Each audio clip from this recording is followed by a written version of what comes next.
Olá, sejam todos bem-vindos a mais uma escola bíblica dominical realizada pela Igreja Presbiteriana do Tijuco Preto. Deixa eu ligar aqui a câmera, isso aí, muito bem.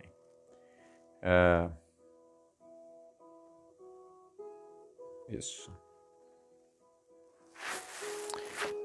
Nós estamos gravando mais um estudo, dia 1º de novembro de 2020. Nós estamos estudando a lei moral de Deus, os 10 mandamentos, resumidos em Êxodo 20, mas revelado em toda a Bíblia, de Gênesis a Apocalipse. E já estudamos aí os 6 mandamentos anteriores. Hoje é o estudo do 7º. Portanto, o estudo da segunda parte da lei, que trata das responsabilidades do homem com o seu próximo. Portanto, do 5º ao 10º mandamentos. O estudo de hoje é o 7º mandamento. Veremos os deveres e os pecados neste mandamento. Nós não vamos gravar com oração, porque cada um faz sua oração no seu momento. Nós já tivemos vários estudos que terminaram não dando certo no final, e aí a gente faz aquela oração, encerra a gravação. Então vamos deixar para que cada um tenha o seu momento de oração aí antes de começar o estudo da EBD e no final também. Bom, pergunta 137 do Catecismo Maior de Westminster. Nós temos utilizado aí esse legado de Westminster, que é a nossa confessionalidade, a confessionalidade da Igreja Presbiteriana do Brasil, os símbolos de fé de Westminster. Eu julgo ser a melhor sistematização doutrinária das Escrituras e a mais fiel, mais profunda, mais sólida. Só quem conhece pode qualificar dessa forma, reconhecer o seu valor. E nós estamos estudando com base, primeiramente, nas Escrituras sempre, né? Mas falando de livros, o livro comentado por Johannes Gerhardus Voss. Existem outros livros, eu vou citar, mas ele é o livro que nós temos utilizado aí nos nossos estudos. Também temos o Van Dixie Home, Guia de Estudos da Confissão de Fé de Westminster, Chad Van Dixie Home, deve ser isso a pronúncia do sobrenome dele.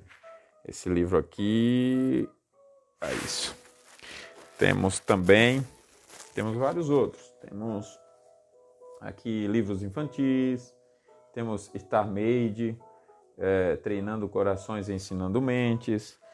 Temos que nos ajudam também, A Estrada do Rei, os 10 mandamentos explicados para os mais jovens. Tudo isso a gente tem utilizado, entre outros. Bem, vamos para o estudo. Pergunta 137, qual é o 7º mandamento? Não adulterarás. Êxodo 20:14. Quais são os deveres exigidos no 7º mandamento? A resposta são castidade no corpo, a pureza no corpo, mente, afeições, palavras e comportamento, e a preservação dela em nós mesmos e nos outros, a vigilância sobre os olhos e todos os sentidos, a temperança, a conservação da sociedade de pessoas castas, a modéstia no vestuário, o casamento daqueles que não têm o dom de continência, o amor conjugal e a coabitação, o trabalho diligente em nossas vocações, o evitar todas as ocasiões de impurezas e resistir às suas tentações. E nós temos vários textos bíblicos, porque essa resposta, como sendo uma resposta grande, para que o fundamento seja bíblico, seja demonstrado, a resposta é bem dividida. Então, por exemplo, a primeira parte da resposta vai até aí a palavra afetos. Então, castidade no corpo, mentes e afeições.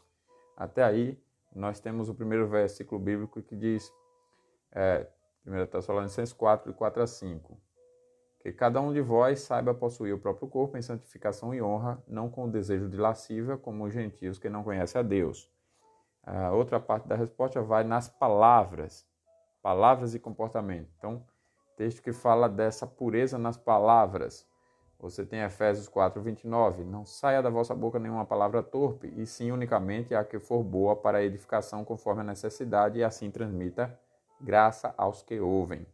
E Colossenses 4:6. A vossa palavra seja sempre agradável, temperada com sal, para saberdes como deveis responder a cada um. A terceira parte da resposta fala do comportamento, pureza no comportamento.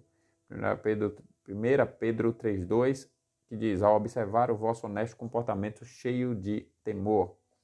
Quarta parte da resposta fala sobre pureza, na preservação da pureza em nós mesmos e nos outros. E os textos são 1 Coríntios 7:2, que diz: mas por causa da impureza, cada um tem a sua própria esposa e cada um o seu próprio marido. Tito 2:4 e 5, a fim de instruírem as jovens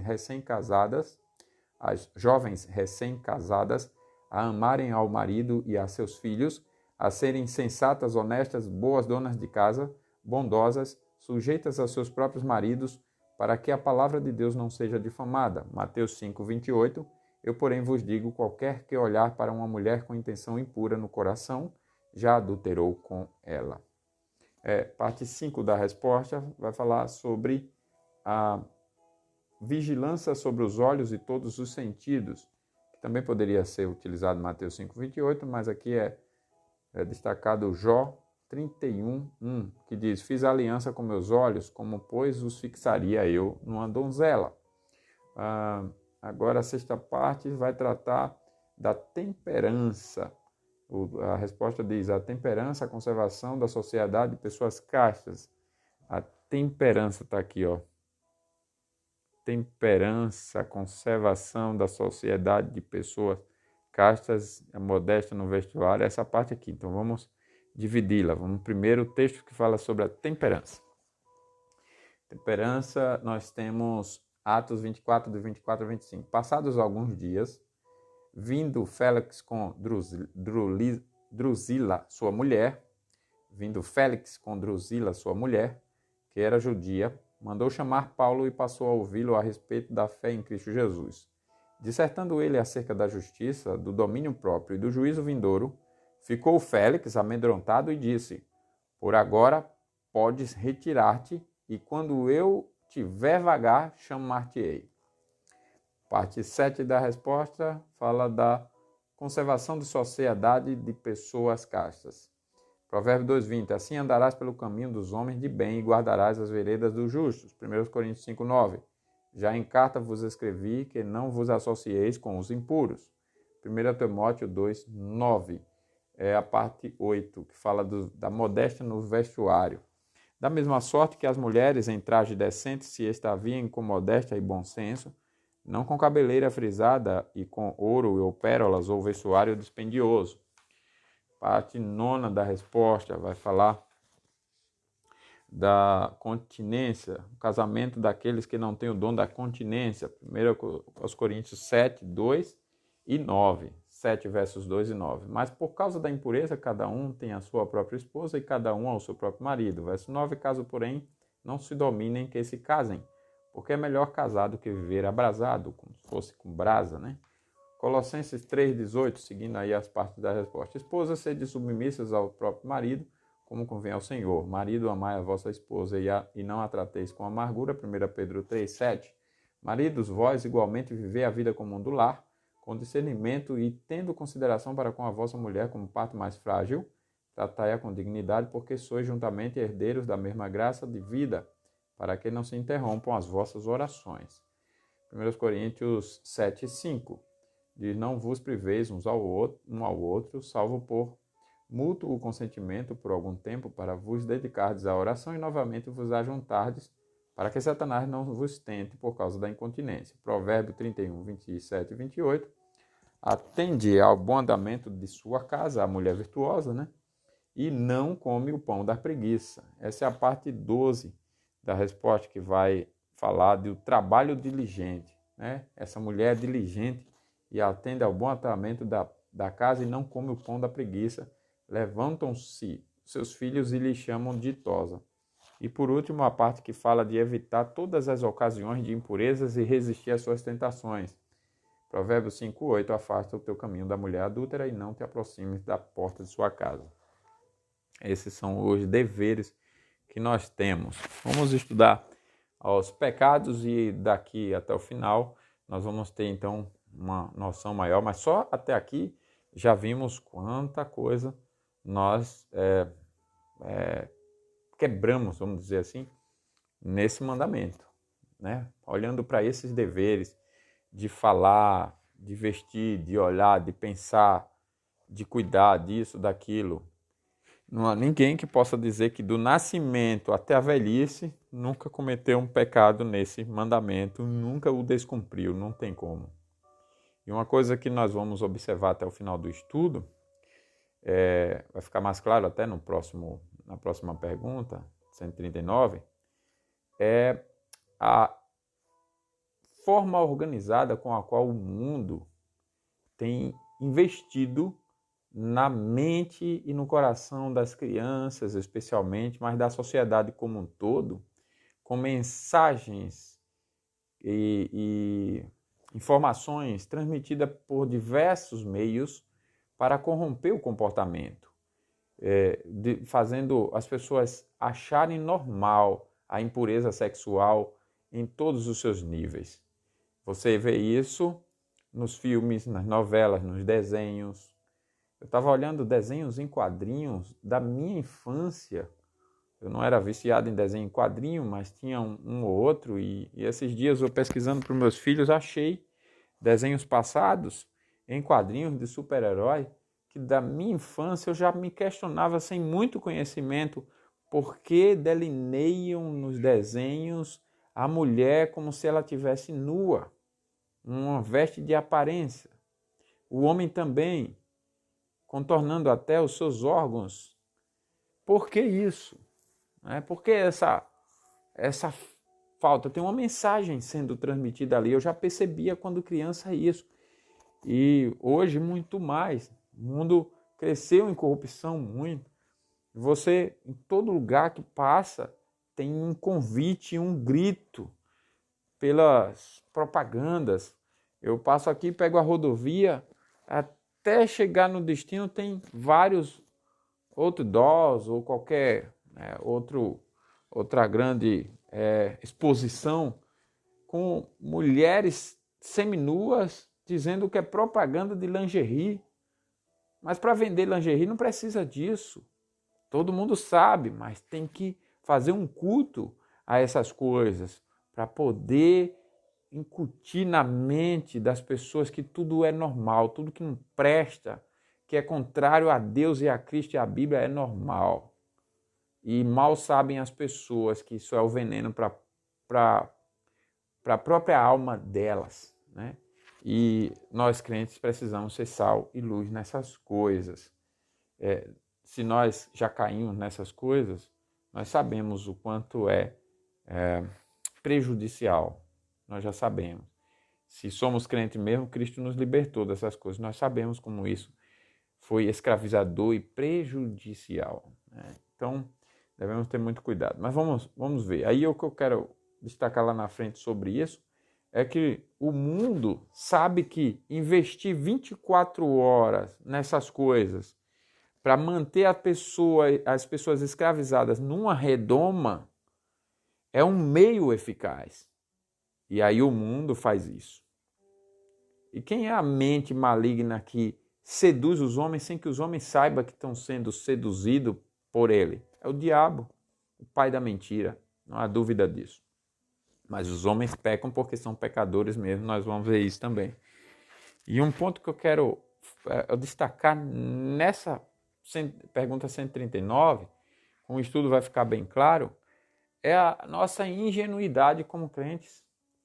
Eu sou agora, atualmente, há pouco mais de 2 anos, defensor da educação domiciliar. E domiciliar cristã, não a educação moderna. E a educação domiciliar cristã entende o seguinte, que Deus fez o homem para ser criado no padrão de Deus, que significa manter e observar no zelo profundo, como Deus requer, a estrutura familiar de pai exercendo função de pai e mãe exercendo a função de mãe. E nessas funções o pai tem a obrigação de ser auxiliado pela mãe e ele ensinar a criança sobre Deus em todas as áreas. Todo conhecimento cativo a Jesus Cristo. Você vai estudar, vai aprender a ler e escrever sobre Jesus Cristo. História tem a ver com Jesus Cristo. Geografia, ciência, química, qualquer área, arte, música, tudo em relação a Jesus Cristo. Não é em relação à pureza, à imoralidade, à mentira, à traição, mas essa é a forma como o mundo está fazendo. E nós, ingenuamente, não temos combatido essa 24 horas de influência do mundo. E ingenuamente temos aceitado que o mundo ensine nossos filhos e nos ensine e dite as regras. Não temos percebido que o mundo se organizou para manter as pessoas distraídas 24 horas e alimentadas com mentiras e enganos, desviando mente e corações. Mas nós temos, com essa ingenuidade, além de aceitado, não oferecido resistência. E a forma de oferecer resistência na questão dos filhos é proteger, como numa redoma mesmo, né? É uma redoma, cada um na sua, é proteger a mente e o coração da criança. Ela vai viver num mundo sem ser do mundo. E como isso é possível? Se você protege com a palavra de Deus 24 horas, né? Até estruturar e fortalecer a mente e o coração. Mas vamos então para a pergunta e resposta. Vai ficar isso claro mais na frente. Quais os pecados proibidos no 7º mandamento? Além da negligência dos deveres exigidos, são adultério, fornicação, rapto, incesto, sodomia e todas as concupiscências desnaturais. Todas as imaginações, pensamentos, propósitos e afetos impuros.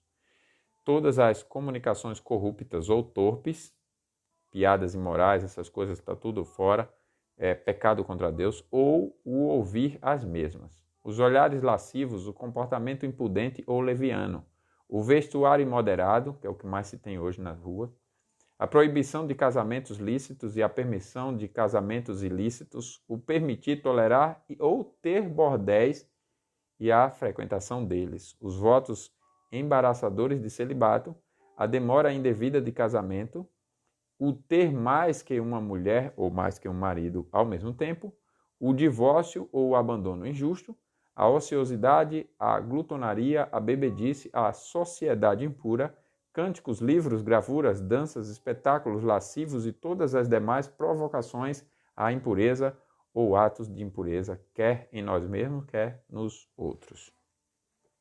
Que já temos também grandes questões a serem consideradas, né? Temos textos bíblicos para o 139? Temos, antes do estudo, temos sim. Vamos ver, destacar alguns aqui, né? 139. Cadê aqui?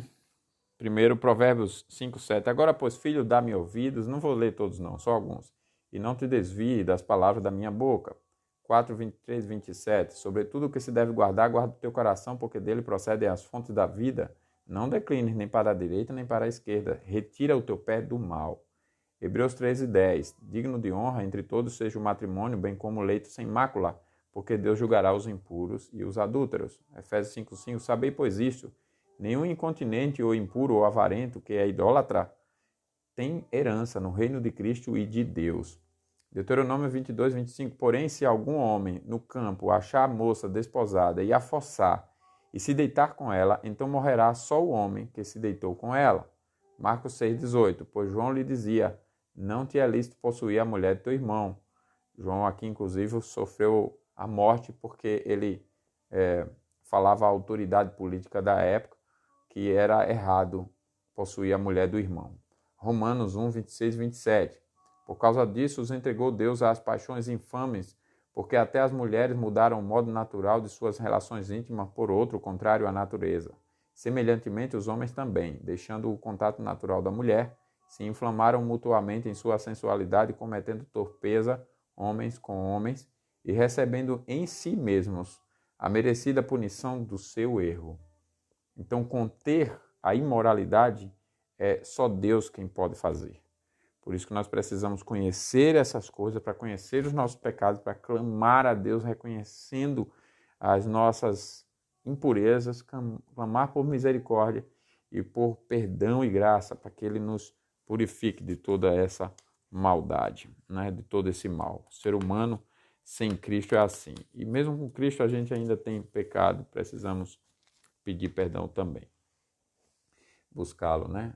Mateus 5,28. Eu, porém, vos digo, qualquer que olhar para uma mulher com intenção impura, no coração já adulterou com ela. Colossenses 3,5. Fazei, pois, morrer a vossa natureza terrena. Aqui é para crentes, né? A prostituição, impureza, paixão lascívia, desejo maligno e a avareza, que é idolatria. Efésios 5, 3 e 4. Mas a impudicícia e toda sorte de impurezas ou cobiça nem sequer se nomeiem entre vós, como convém a santos, nem conversação torpe, nem palavras vãs, ou chocarrices, coisas essas inconvenientes. Antes, pelo contrário, ações de graças. Isaías 3,16 diz ainda mais o Senhor. Visto que são altivas as filhas de Sião e andam de pescoço emproado, de olhares imprudentes, andam a passos curtos, fazem tinir os ornamentos dos seus pés, e daí por diante. 2 Pedro 2,14, tendo os olhos cheios de adultério e insaciáveis no pecado, engodando almas inconstantes, tendo o coração exercitado na avareza, filhos malditos. Provérbios 7, 10, 13 e 14. Eis que a mulher sai ao encontro com veste de prostituta e astuta de coração. Aproximou-se dele e o beijou, e de cara impudente lhe disse: sacrifícios pacíficos tinha eu de oferecer, paguei hoje os meus votos. Vamos ver mais aqui. Talvez a da última parte, né, da pergunta. Romanos aqui, 13, 13 a 14. Andemos dignamente como em pleno dia, não em orgias e bebedice, nem em impudicice e dissolução, não em contendas e ciúmes, mas revesti-vos do Senhor Jesus Cristo e nada disponhais para a carne no tocante às concupiscências. 1 Pedro 4,3. Porque basta o tempo decorrido para terdes executado a vontade dos gentios, tendo andado em dissoluções, concupiscências, borracheiras, orgias, bebedices e em detestáveis idolatrias. E por último, 2 Pedro 2, 17 e 18. Esses tais são como fontes sem água, como névoas impelidas por temporal. Para eles está reservada a negridão das trevas. Portanto, proferindo palavras jactanciosas de vaidade, engodam com paixões carnais por suas libertinagens aqueles que estavam prestes a fugir dos que andam no erro. Então vamos ver uma parte aí pequena do estudo dessas verdades, desses textos. Eu digo pequena porque não é exaustiva, né? Análise exegética de tudo isso. Então, a relação do sexto com o sétimo mandamento, qual é? É que o sexto mandamento exige o respeito à santidade da vida, enquanto o sétimo mandamento exige o respeito à santidade do sexo, através do qual a vida humana é propagada e continua no mundo. Qual o alcance geral desse mandamento? Exige a preservação da nossa castidade ou pureza, a do nosso próximo, no coração, nas palavras e na conduta.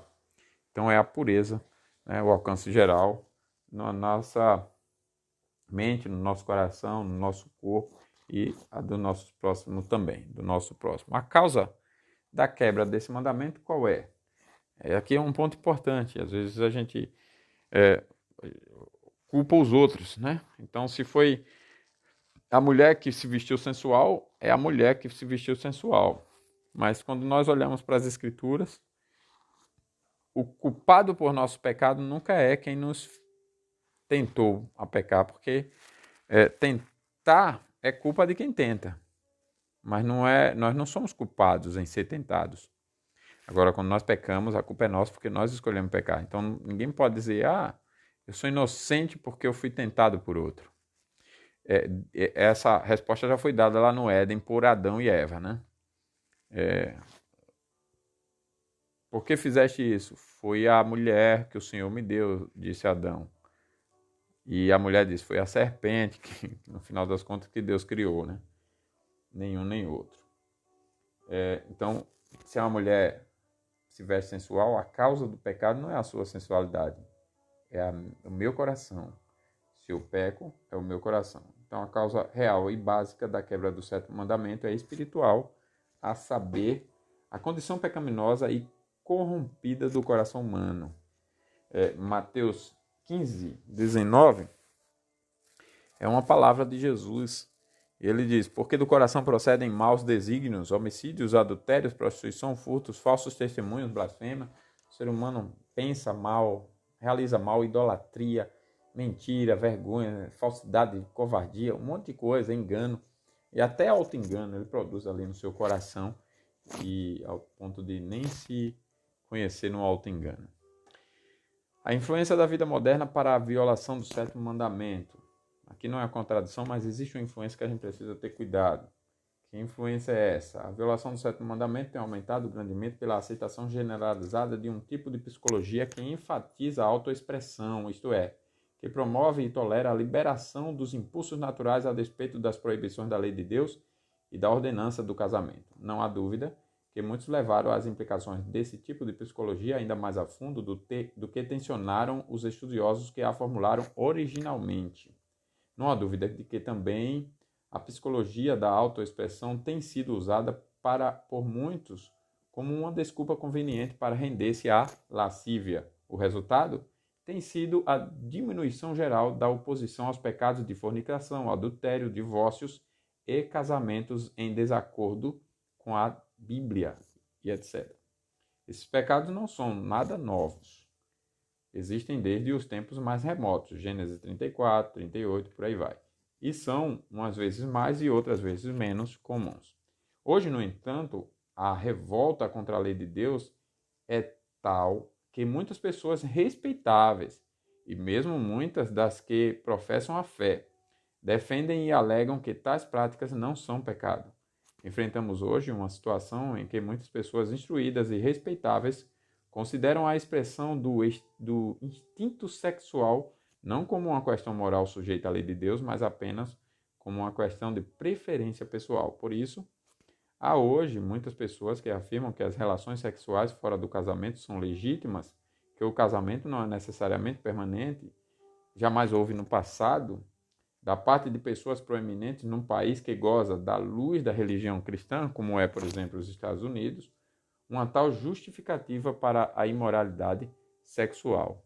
A mulher samaritana, que tivera 5 maridos e estava vivendo com um sexto, que não era o seu marido legítimo, era em seus dias, sem dúvida alguma, considerada como imoral. João 14, 17, 18. Mas hoje, por exemplo, nos Estados Unidos, há muitos que se aproximam dessa mulher, se é que não se igualam, àquele, ou até ultrapassam aquele recorde, e ainda assim são considerados como cidadãos dignos e respeitáveis. O Brasil também é assim, até assumem posições de autoridade, são juízes em tribunais, vergonhosamente, né? O divórcio sem fundamentos bíblicos tornou-se tão comum que o grosso do povo do nosso país acha que ele é não uma profunda mácula no caráter da pessoa, mas só um problema ou um bocado de azar de alguém. Olha só, foi só um azar de alguém. Hoje, nos Estados Unidos, ser conhecido como alguém divorciado, sem bases bíblicas, raramente compreende algum tipo de estigma social. Isso apenas mostra o quanto a opinião pública afastou-se do padrão da lei moral de Deus. E tem um parágrafo aqui bem interessante. Deve-se acrescentar a isso que uma das forças primárias que trabalham para solapar a lei de Deus é o mau uso da televisão. Isso não quer dizer que a TV seja por si só maligna. Antes ela pode e deve ser usada para a glória de Deus, mas os padrões que, de modo geral, prevalecem na maioria dos programas televisivos são tão baixos que os crentes em Cristo devem estar bem vigilantes ao regulamentarem o seu uso. Então devemos ter muito cuidado com os vários meios. Aqui está citando a TV, mas nós temos internet, temos aplicativos, temos vários meios bem facilitados. E a ideia é, nessa facilidade toda, a facilidade de acesso também àquilo que não presta, né? Nós temos que ter muito cuidado com isso. A cura para o mal do divórcio numa nação, qual é? É uma questão que deveria ter um tempo bem maior só para discutir isso aqui, Mas assim, grosso modo, podemos destacar algumas possibilidades para que isso melhore. Primeiro, as leis civis devem ser harmonizadas à lei de Deus na questão do divórcio. Devem-se eliminar as causas não bíblicas sobre as quais os divórcios são concedidos, como incompatibilidade, crueldade mental, etc. Algumas delas podem ser bases justificáveis para uma separação judicial, mas não são bases para um divórcio absoluto com direito a novo casamento. Os crentes em Cristo devem procurar fazer com que as leis civis se harmonizem às exigências da lei de Deus nessa questão. B. A Igreja tem de proclamar clara e enfaticamente os ensinos da Palavra de Deus sobre a questão.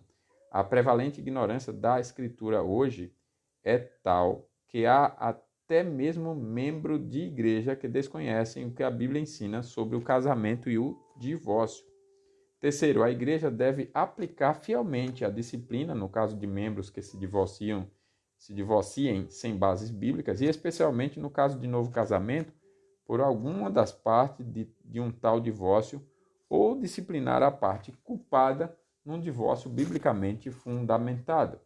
Aqueles que violarem flagrantemente a lei de Deus, ao tirarem proveito de uma legislação civil leniente ou suave, com certeza não têm o direito de reivindicar os privilégios dos membros em situação regular na Igreja de Jesus Cristo, até que manifestem sinais claros de arrependimento e a correção das suas vidas. E por último, a Igreja deve cuidar ainda mais para assegurar-se de que seus oficiais estão qualificados realmente, segundo as exigências de 1 Timóteo 3 e Tito 1, que fala da pureza no relacionamento sexual, conjugal e tudo mais, né?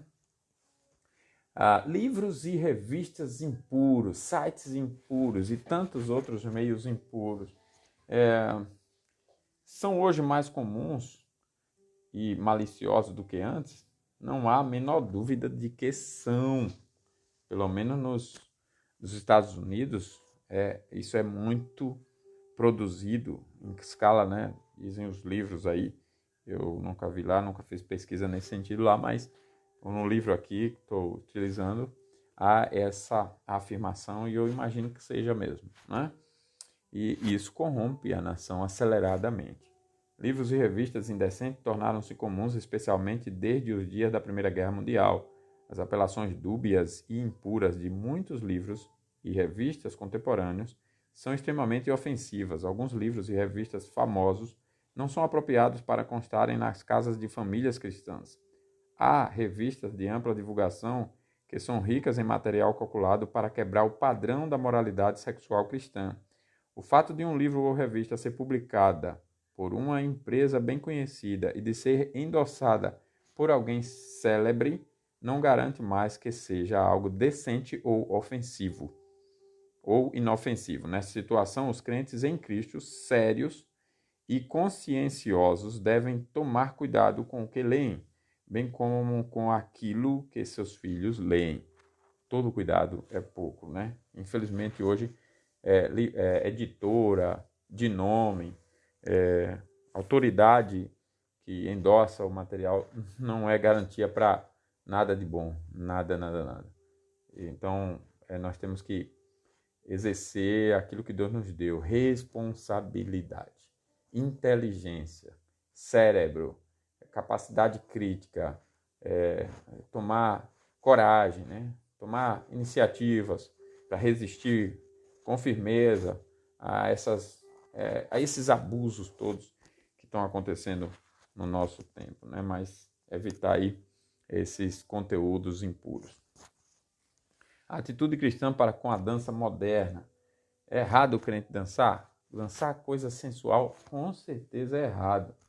Quem é cristão e aprova roupa, dança que a vestimenta é sensual e os movimentos são sensuais, e além do mais, um homem que não é casado com aquela mulher, mas dança com aquela mulher e com contato e corpos juntos e tudo mais, isso não tem fundamentos bíblicos aprovando esse comportamento. Não é algo para ser defendido sob hipótese nenhuma, né?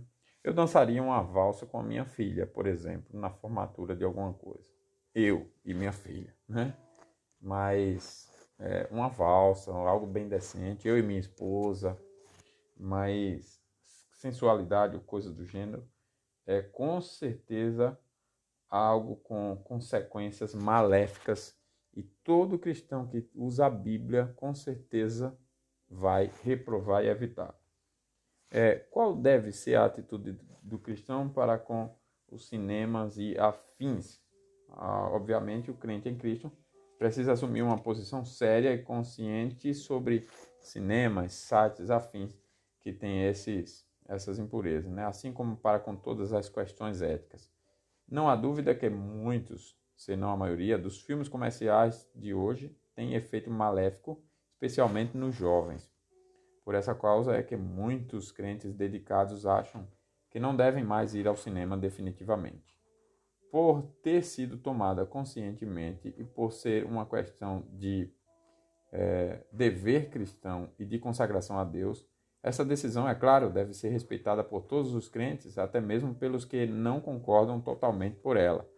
Você vê, às vezes, uma crítica, olha, esse aqui quer ser mais santo do que os outros. Quando você vê isso, você já vê o nível de cristianismo desses, né? Quer ser mais santo que os outros, é neopuritano, porque está evitando o pecado. Nunca foi assim. Ora, nós não devemos desestimular um compromisso maior, né? Estudamos isso no Quinto Mandamento.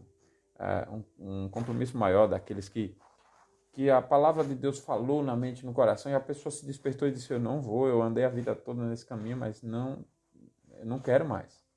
Não quero mais viver dessa forma. Isso não agrada a Deus. Nós devemos incentivar, né?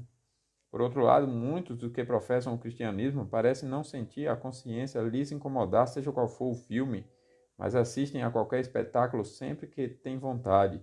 Esse tipo de atitude não é compatível com uma vida cristã consciente e é injustificável. Pela reputação do cinema, não é possível ter-se a certeza de que o espetáculo não seja impróprio para um crente. Nenhum crente deveria ter uma atitude assim descuidada e condescendente para o cinema.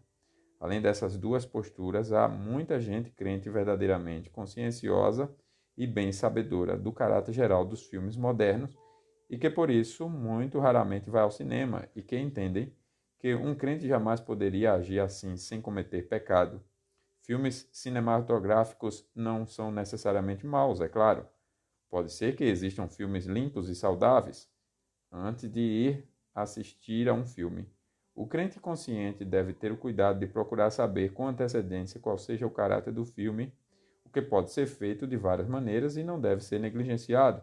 Não é preciso dizer que os crentes devem sempre dar ouvidos aos ensinamentos da palavra de Deus sobre questões dessa ordem, tendo o cuidado de não se tornarem pedra de tropeço para qualquer outro irmão em Cristo. Romanos 14, 1 Coríntios 18. Devemos estar sempre prontos para deixarmos de agradar a nós mesmos, para não levarmos nenhum irmão a tropeçar.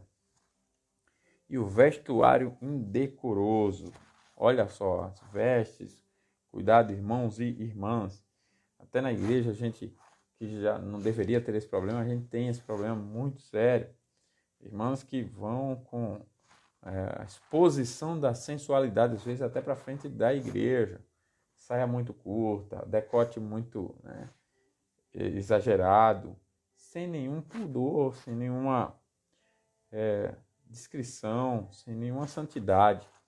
Precisamos ter muito cuidado com as vestes. As vestes comunicam também coisas, comunicam que a pessoa não se respeita, que a pessoa está fazendo convite, dependendo. Ah, mas não era a minha intenção, mas vestiu.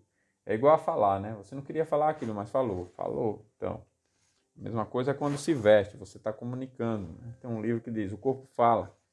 E quanto à sensualidade, como o corpo fala. Então, aqui nós temos, o Catecismo afirma que o sétimo mandamento proíbe o vestuário indecoroso por ser pecado. Não é possível definir precisamente o que seja vestuário indecoroso. Essa questão cabe à decisão conscienciosa de cada crente. Pode-se dizer, no entanto, que, de modo geral, o vestuário é indecoroso quando deixa de cobrir o corpo decentemente, isto é, deixa o corpo exposto a ponto de possibilitar a ocasião a pensamentos impuros de membros do sexo oposto. Precisamos entender que não se vestir de modo decoroso é enfaticamente condenado na Bíblia. 1 Timóteo 2, Provérbios 7, 10 e 13. A Bíblia também condena a vestimenta cara, suntuosa ou chamativa. Isaías 3, 16 a 26, 1 Pedro 3, 1 a 4. Embora a religião seja basicamente uma questão do coração e não do traje exterior, o cristianismo vital, contudo, afetará até mesmo a vestimenta externa, trazendo a indumentária da pessoa submissa à palavra de Deus. Então, vestes indecorosas, né? Um dia eu estava no culto de algumas irmãs com veste bem... E eu não tinha notado, né? E depois eu notei no meio do culto, mas rapidamente assim. Aí na pregação a gente se concentra na pregação. Ao final, alguns me comentaram. E tem visitantes que vêm e comentam, e veem, né, e percebem essas coisas. A gente recebeu novos membros, e novos membros vêm com a sensibilidade, às vezes, para os nossos pecados maiores do que nós mesmos. E eu já ouvi dos nossos membros, pastor, tal veste assim, tal veste para isso, tal veste para aquilo. Já vi crítica justa sobre a sensualidade, né, de irmãs que se vestem com provocações. Não digo que são todas com essa consciência, mas tem que ter cuidado, irmãos, com provocações. Isso é o pecado, cuidado. Maridos, tenham coragem de falar com suas esposas, eu não vou deixar sair com essa veste não. Tenham coragem, os homens hoje parecem tudo covardes, com medo das mulheres. Tenham coragem, mas ela vai se divorciar, então não é uma crente. Ela vai pedir divórcio porque você chamou a atenção dela por causa de um erro. Não é possível. Se for, então vai fazer o quê? Mas preste conta a Deus. Faça a sua parte. Não viva num cabresto desse assim. Tem que ter postura de homem. De forma mansa, humilde, cristã, mas fale. É o momento que você, a chance que você dá para ela aprender e para ser salva. Não deixa ela ir para o inferno assim, não, irmão. Você não a ama.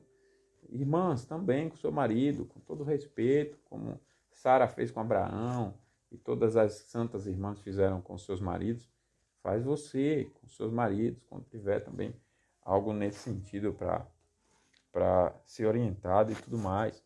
Mas vamos manter a santidade, irmãos, na igreja, todos juntos, né? Lutando por isso aí. E outras áreas também, né? Vestuário é algo importante. Na Santa Ceia, eu tenho me passado, é um pecado meu que eu não fico notando, mas já me cobraram, pastor, os presbíteros não deveriam vir a caráter. Parece que não há um respeito. E os membros novos também têm me cobrado isso. E até quem visita, participa da ceia, sai, pastor, sua igreja não tem ordem lá na Santa Ceia? O quê? Porque as autoridades são autoridades ali? São todas autoridades, porque não vem decente. Fica uma coisa, né? Então a gente tem que ter cuidado. Aqui é sobre sensualidade, né? Sobre os vestuários, já estou me empolgando e indo além. Mas vamos ter cuidado com isso, né, irmãos? Cuidado com essa questão das vestes. É importante. Agora aqui é o erro dos votos de celibato perpétuo. Por que são errados os votos de celibato perpétuo? Celibato é do latim caelibatus. Tem a ver com solteiro, com alguém que não casa. Esses votos, os quais o catecismo apresenta como enredar-se com votos de celibato, são feitos pelos membros de muitas ordens religiosas da Igreja Católica Romana. Eles são pecados porque são promessas para fazer algo. Primeiro, que não está ordenado na palavra de Deus. Segundo, para os quais não temos a promessa da ajuda de Deus para realizá-los. O celibato não é uma forma de vida mais santa que o casamento, nunca foi. Esse entendimento que o casamento é impuro, sexo é impuro e você não casar é ser mais santo, isso aí não é bíblico. Isso entrou nas igrejas, mas não é bíblico.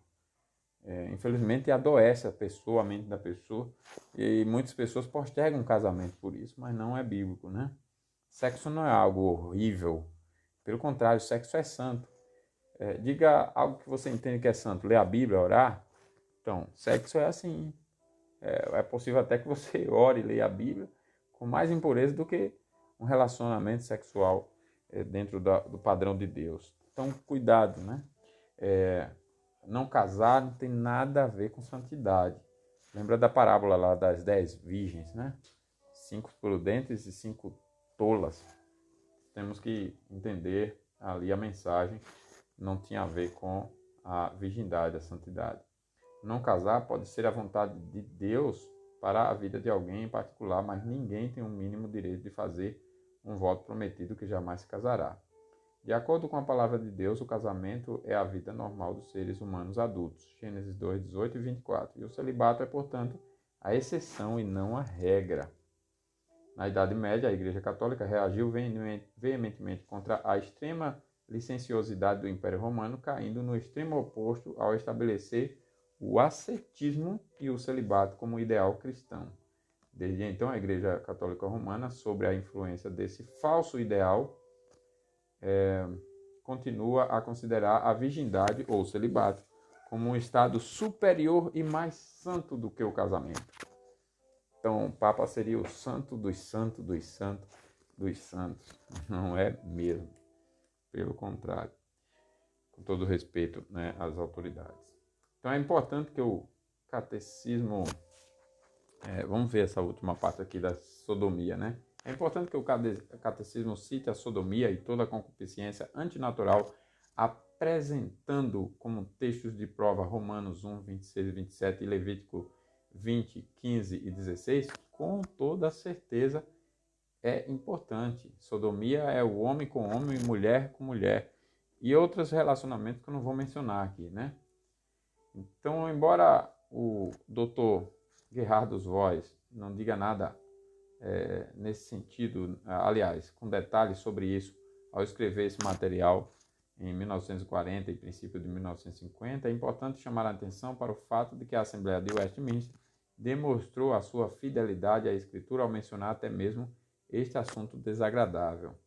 Em tempos idos, ao menos na minha experiência de vida, o autor fala aqui, não parece que havia muita necessidade de mencionar essa perversão. Por quê? Porque a maioria do povo em nossa cultura concordava que esse era um mal autoevidente. Então, concordava-se em geral que até mesmo a nossa estrutura biológica nos ensina que é antinatural. Romanos 1, 26. Homens se relacionarem sexualmente com homens e mulheres com mulheres. Mas hoje, até mesmo as que foram grandes denominações reformadas, como as igrejas reformadas da Holanda, toleram oficialmente esse mal ao permitirem que até mesmo os oficiais de suas igrejas pratiquem essa perversão. Devemos, portanto, ser profundamente gratos porque a Assembleia de Westminster não hesitou em falar especificamente desse pecado vil e em exemplificar o significado do sétimo mandamento. É pecado horrível, irmãos. Nós devemos resistir. Eu estava falando, citando das vestes lá e terminei me perdendo no raciocínio, mas a ideia era citar, destacar que o corpo fala, né? Você vê que todo mundo percebe com as vestes que tem alguma coisa errada. Bom, como aplicação aqui, irmãos, eu estou destacando primeiro que devemos cuidar de nossos corpos dentro do propósito para o qual foram feitos, do homem como homem e da mulher como mulher. Nós devemos, aliás, ser cuidadosos para usar nossos corpos dessa forma especial de amor um ao outro apenas com o nosso marido ou esposa. A intimidade para a qual o corpo do homem foi feito foi para uma única mulher, sua esposa, até que a morte separe.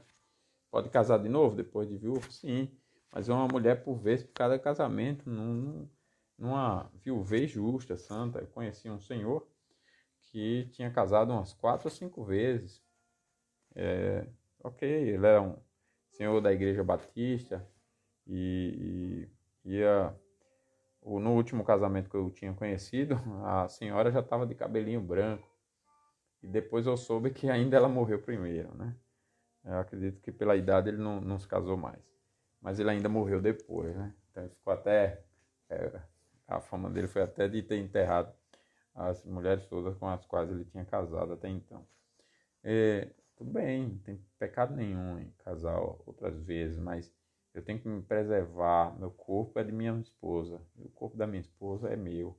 É assim que tem que ser, né? Um homem casado continua sexualmente puro ao usar o seu corpo para mostrar amor apenas para a sua esposa. Isso é que significa ser sexualmente puro. Se ele mostra esse tipo de intimidade a qualquer outra pessoa, ele não é mais sexualmente puro.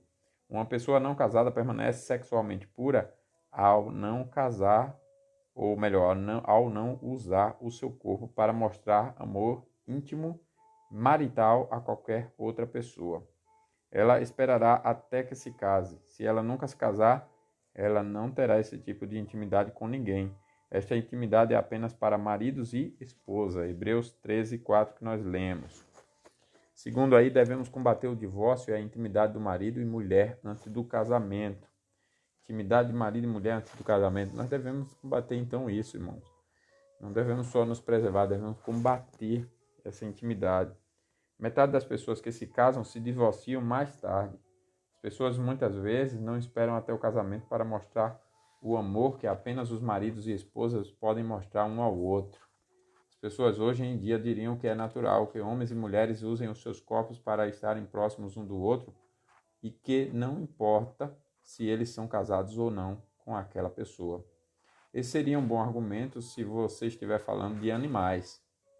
Um animal pode ter vários parceiros diferentes. Os seres humanos, contudo, não são animais. E é triste quando as pessoas não percebem isso. Os seres humanos são feitos à imagem de Deus. O relacionamento entre um marido e uma pessoa é para ser uma figura do relacionamento que Deus tem com o seu povo. Deus fez uma aliança com o seu povo. Ele prometeu ser o Deus deles e tê-los como o seu povo para sempre. Quando um homem e uma mulher se casam, eles fazem uma aliança um com o outro. Eles prometem ser marido e esposa um para o outro e para mais ninguém, enquanto eles viverem. Não é certo para um marido e uma mulher que não são casados um com o outro usarem os seus corpos para estarem próximos um do outro. Provérbios 2, 16 e 17. Cuidado com as mensagens dos filmes, novelas, músicas populares e outros meios a respeito da pureza sexual. Na verdade, eles falam a favor da impureza, né? Elas confundem as mentes ao apresentar a ideia de que você pode se relacionar intimamente com quem quiser, quando quiser e como quiser. Isso não é verdade. Elas apresentam o falso amor, impossível de ser vivido fora do padrão de Deus. E esse amor o verdadeiro amor nunca será conhecido. Essas mensagens ensinam a amar e ser amado de forma errada. Por isso, tanto mal crescendo na humanidade, tanto orgulho, tanta impaciência, tanta depressão, tanta enfermidade, tanta mentira, tanta injustiça, tanta insegurança, tantos homens arrogantes, mulheres arrogantes, tantos atrevidos, tantos homens implacáveis, sem domínio de si, sem afeto, sem amor, sem ética, sem moral, em todos os cargos e posições sociais, afundando a nação, mais do que o que ela já foi afundada aí por esses mesmos pecados. Vivemos uma queda livre para um buraco, um abismo terrível, profundo. Nós precisamos acordar. Os crentes são o sal e luz dessa terra. Essa terra deixada para viver assim, sem uma palavra contrária, orientadora, norteadora, vai de mal a pior. E essa palavra precisa ser conhecida nas universidades, nas ruas, em todos os lugares. Precisamos pregar esse evangelho de Cristo, né? De que não é assim que Deus ensina. Não fomos criados para isso e daremos conta sim. E se alguém zombar dessas verdades, não vai zombar sempre. Um dia vai morrer, vai para a eternidade, como muitos já fizeram. E todos os zombadores de Deus que não se arrependeram, tiveram fim trágico, estão no lugar de juízo eterno, no fogo eterno do juízo de Deus. Terrível. Devemos manter a pureza também no falar. Pureza no falar, né? Não podemos... cadê aqui? Não podemos ter um falar impuro. Ser sexualmente puro é mais do que apenas sermos cuidadosos com o que fazemos com nossos corpos. A resposta para essa pergunta nos diz que devemos também nos manter puros no coração e no falar, bem como em ação. Jesus disse que Mesmo que o homem não fizesse nada de errado com o seu corpo, mas imaginasse em sua mente coisas que ele não deveria fazer com uma mulher que não é sua esposa, esse homem já cometeu adultério em seu coração. Mateus 5, 28. Deus não fica impressionado com o que fazemos exteriormente. Deus exige que tenhamos corações puros. A melhor forma de permanecer sexualmente puro no que fazemos é sermos cuidadosos para manter a pureza no que pensamos e no que amamos. O que nós fazemos vem do que nós somos em nossos corações. Provérbios 4, 23. Olha só, vou repetir. O que nós fazemos vem do que nós somos em nossos corações. É possível enganar por algum tempo.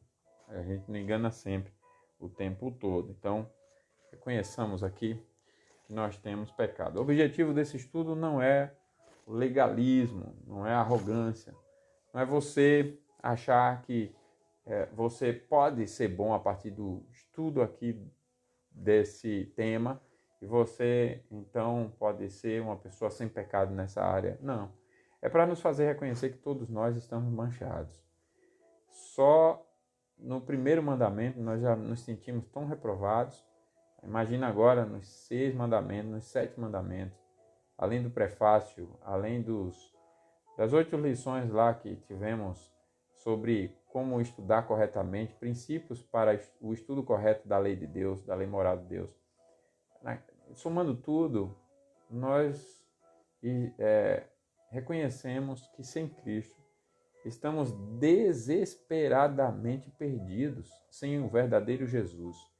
E precisamos, com esse estudo, reconhecemos que precisamos desesperadamente de sua ajuda, de seu favor, de seu perdão, de sua graça, de sua justiça, de sua salvação, da nova vida que só Ele pode dar, de um novo coração que só Ele pode transformar, produzir, criar. Como diz o Salmo 51:10, cria em mim, ó Deus, um coração puro e renova dentro de mim um espírito inabalável. Faz-me ouvir júbilo e alegria para que exultem os ossos que esmagaste. E essa é uma realidade que só Deus pode fazer, né? Tem misericórdia de mim, ó Deus, nós temos que pedir, mas olhando para Jesus Cristo. Quanto mais olhamos para essas verdades, mais reconhecemos e devemos reconhecer, se o olhar for correto, que somos pecadores e sem Cristo estamos perdidos. E para quem já é salvo, mais devemos nos alegrar e confiar na salvação, e reconhecer o valor de Jesus Cristo, porque só Ele é o justo de Deus, que nunca pecou, o Deus que se fez carne e habitou entre nós e cumpriu toda essa lei de Deus. É a respeito dela que esse mandamento fala. Ele foi o único que nunca foi impuro em nada, que nunca pecou. Não temos nem ideia de como é essa pessoa tão maravilhosa, que nunca pecou em nenhuma área. E não é como os anjos que não caíram, é muito além, porque a obediência dele foi além e ele exerceu a justiça de Deus e morreu por nossos pecados. Não dá para entender e reconhecer, e calcular, melhor dizendo, medir o valor da sua justiça, mas dá para a gente conhecer naquilo que a fé nos permite, ao ponto de confiar e adorar, admirados com algo que não tem comparação. A graça, o amor, o perdão, a justiça de Cristo em se fazer carne, habitar entre nós, viver, obedecer, morrer e ressuscitar para reconciliar pecadores com Deus. Não dá para medir, mas admirados com essa graça de valor incalculável, esse amor que não se mede, como diz João 3,16, porque Deus amou o mundo de tal maneira, não se mede. Nós podemos ter uma nova vida confiados nessa justiça. Nós temos uma nova vida e nós vivemos para o autor e consumador dessa fé, da nossa fé, da fé cristã, da verdadeira fé cristã. Então que Deus tenha misericórdia de nós e nos faça despertar para uma vida de santidade no que diz respeito a ao sétimo mandamento também. Que o olhar para Cristo nos faça reconhecer pecados e abandonar. E viver de forma obediente por gratidão, por confiança na sua justiça. Realmente abandonando o nosso pecado, despojando-nos do velho homem. Nós não somos mais dessa natureza, irmãos. Não somos mais para esses pecados. Então, se você já é nova criatura em Cristo, não viva, não se escravize de novo. Renove a sua vida. Vivifica, Senhor, a tua igreja, como estava tocando aqui. Renova a sua vida, irmãos, em Cristo. Abandona tudo isso, né? E busca, então, a pureza de Deus. Despoje-se do velho homem. Despoje-se da corrupção, da impureza, da idolatria, tudo isso. E viva para Cristo. Olha só aqui esse último parágrafo. Esses dois últimos, irmãos, da aplicação e do último parágrafo, eu tirei desses livros aqui, que eu já mencionei, né? Treinando corações e ensinando mentes e a estrada do rei, os 10 mandamentos explicados para os mais jovens. E esse diz assim: o sétimo mandamento é planejado para preservar-nos de toda a impureza do coração e da vida. Ele exige que sejamos modestos e virtuosos em todos os nossos pensamentos e sentimentos, assim como também em nossas ações e em nossas vestimentas. Ele proíbe o uso de qualquer palavra indecente, a leitura de livros, o olhar de imagens que contenham qualquer imoralidade ou impureza.